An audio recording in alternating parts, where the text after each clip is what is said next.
మంచిగా ఆలోచన.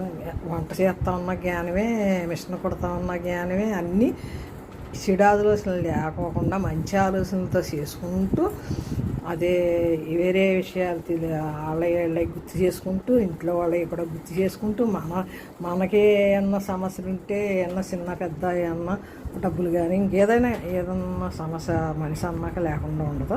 ఉంటే అది కూడా తలుసుకోకుండానే వంట చేయాలి, తలుసుకోకుండానే జ్ఞానం చేసుకోవాలి, తలుసుకోకుండానే సత్సంగం వినాలి. మనసు పెట్టుకుంటే ఏదైనా బాగా అర్థమవుతుంది. మనసు పెట్టిన దానికి ఏం అర్థం అవుతుంది? ఏం అర్థం అది ఆరోగ్యం బాబా. ఈ కేక్ తింటే ఆరోగ్యం కదా.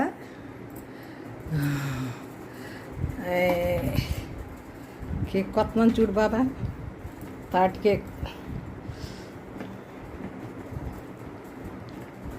తాటి కేకు కోస్తున్నానయ్యా, తాటి కేకు కేస్తున్నానయ్యా, కృష్ణయ్య సాయినాథయ్యా, సాయినాథ.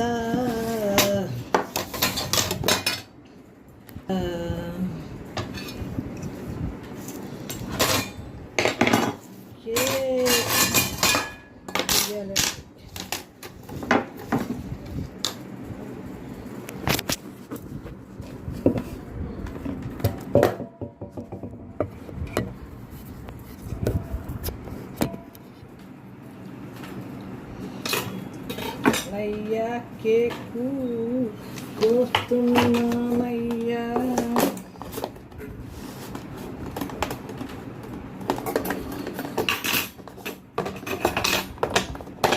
కేక్ కొయ్యాలంటే అరేంజ్మెంట్ చేసుకుంటాం కదా. నేను కూడా అంతే అరేంజ్మెంట్.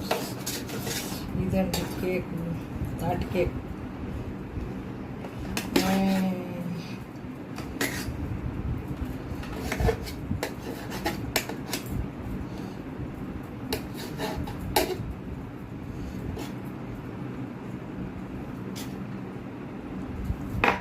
తాటి కేక్ చూసారండి, చూసారా? ఇలా ఉంటుంది తాటి కేక్ అంటే. అందరూ చూపించున్నారండి, నేనేదో సరదాగా చూపించాను, మీకు కూడా నా సరదా కొద్ది చూపించాను. ఇలా లోపల ఎలా అది కూడా చూపించున్నారు కదా. ఇది ఇలా ఇలా కాదు అనమాట. ఇదే బాబాకి సమర్పించేసాను, అయిపోయింది. అదే బాబా కేక్, ఇదేమో కృష్ణయ్యకి. ఇది కృష్ణయ్యకి.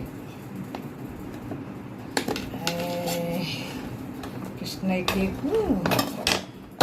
కృష్ణయ్య రావయ్యా, కృష్ణయ్య. అందరు కృష్ణుళ్ళే, అందరూ సాయినాథుళ్ళే, వాళ్ళకే పెడుతున్నాను. అంటే మా సీను ఆడొక దేవుడే, సాయినాథ కృష్ణుడు అనుకుంటాం, బొల్లయ్య అనుకుంటాం, ఎవరైనా కానీ. అదండి ఇవ్వండి కేకులు. తాటి కేక్ వచ్చింది కదా. కేక్ అంటే ఇలా ఉంటుంది, ఇలా వస్తుంది అన్నమాట. తాటిది అంతా జాగ్రత్తగా కలిసిన కొంచెం అక్కడక్కడ నల్లగా అవుతుంది. అది తీసేసుకుని తినేయచ్చు, పర్వాలేదు. నలుపు తినకూడదు అంటారు కదా, మాడిని తినకూడదు అంటారు. కొంచెం లైట్గా ఎర్రగా మాడిని తింటే రుచిగానే ఉంటుంది. అది అన్నవరం ప్రసాదం మాడింది ఎంత రుచిగా ఉంటుంది, ఇది కూడా అంత రుచిగా.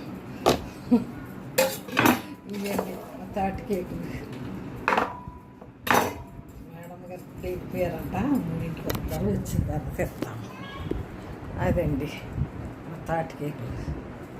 బాబాయ్ గారండి ఆరగించేయండి, కృష్ణయ్య గారండి అందరూ ఆరగించేయండి. మీరు ఆరగించాక మేము ఆరగిస్తాం.